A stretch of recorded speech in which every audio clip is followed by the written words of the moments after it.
Bem-vindos ao Mente Saborosa, explorando a psicologia alimentar, complexidade da relação entre nossas mentes e os alimentos que escolhemos. Mas antes, vamos dar uma breve introdução. A saúde alimentar é importante e mostrar como afeta a população em geral. Primeiramente, é fundamental lembrar que uma das bases de qualidade de vida, a alimentação, é regular e diversificada. Isso entra em um dos conceitos que fomos trabalhar em sala, que é a universalidade. Assim como na saúde pública, a alimentação regular é o direito de todos. Apesar de todos possuírem esse direito, nem todos têm a mesma necessidade, e esse é o conceito de equidade.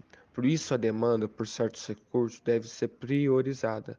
Durante a pandemia, o Brasil voltou ao mapa da fome, segundo a Organização Nacional das Nações Unidas. No período da pandemia, tivemos um impacto significativo nos hábitos alimentares. Devido às restrições de deslocamento, o fechamento de restaurantes e o distanciamento social, muitas pessoas tiveram de se adaptar às novas formas de obter alimentos e alterar sua rotina alimentar. Alguma das mudanças evidentes foi o aumento da preparação da refeição em casa. A imposição do lockdown fez as pessoas transicionarem de um estilo alimentar para o outro, muito mais saudável. Porém, com a popularidade dos serviços de delivery, muitas pessoas que tinham essa rotina saudável passaram a aumentar o consumo de comidas processadas, deixando uma sua rotina alimentar menos saudável. As consequências dessas mudanças alimentares negativas foram a obesidade, aumento de pressão arterial e até mesmo ansiedade. Por outro lado, a pandemia trouxe uma conscientização sobre a importância da saúde alimentar e como ela é uma grande responsável pela qualidade de vida e imunidade. Isso me lembra os transtornos alimentares como vigorexia, bulimia nervosa e anorexia nervosa. A vigorexia é um transtorno dimórfico corporal caracterizado por uma preocupação obsessiva com a muscularidade e uma percepção distorcida do próprio corpo. A pessoa se vê como sendo pequeno, fraco ou inadequadamente musculoso, mesmo tendo uma aparência muscular bem desenvolvida. Pessoas se envolvem em exercícios excessivos, regimes alimentares rígidos e uso de esteroides anabolizantes para melhorar o desempenho, a fim de alcançar a aparência muscular desejada. A disforia muscular afeta em sua maioria os homens, especialmente aqueles envolvidos em atividades de fisiculturismo, levantamento de peso nervosa, bulimia nervosa como um clássico, episódios recorrentes de compulsão alimentar seguidos por comportamentos compensatórios, como induzir o vômito, exercícios físicos excessivos ou mau uso de laxantes ou diuréticos. Geralmente têm um medo intenso de ganhar peso e dão uma grande ênfase à forma do corpo e ao peso. Os episódios de compulsão são acompanhados por sentimentos de perda e controle, culpa e vergonha. A bulimia nervosa afeta a maioria das mulheres e pode ter grandes consequências físicas. Já a anorexia nervosa é caracterizada por uma restrição persistente na ingestão de alimentos, resultando em um peso corporal bem baixo em relação à idade, altura e saúde física do indivíduo.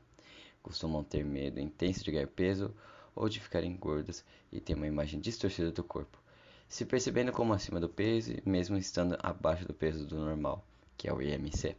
Pode se envolver em dietas extremas, exercícios físicos excessivos e outros comportamentos restritivos para controlar o peso. Costuma levar a graves complicações físicas, incluindo desnutrição, problemas cardiovasculares e danos aos órgãos. Ela afeta principalmente as mulheres, mas também pode ocorrer em homens. Além disso, a pandemia trouxe à tona preocupações com segurança alimentar e a origem dos alimentos. Muitas pessoas passaram a dar preferência a produtos locais e orgânicos, valorizando a sustentabilidade e a rastreabilidade dos alimentos que consomem. Após a conversa do Lucas e do Natan, vamos agora abordar a relação imagem e transtorno alimentar. Queremos ajudar você a compreender melhor a problemática. Para entender melhor nossa linha de raciocínio, existe uma teoria chamada Teoria da Comparação Social, desenvolvida por Festinger. Essa teoria aponta como princípio central o fato de os sujeitos utilizarem da comparação de si próprios com os outros indivíduos, sempre que são confrontados com questões como os outros são, o que podem ou não fazer e o que podem ou não conquistar. Esses questionamentos são inerentes ao ser humano, que recorre a informações externas a fim de obter conhecimento sobre si e o mundo. A comparação social pode ocorrer em diversos contextos e plataformas, mas atualmente as redes sociais são frequentemente consideradas um dos maiores locais de comparação social.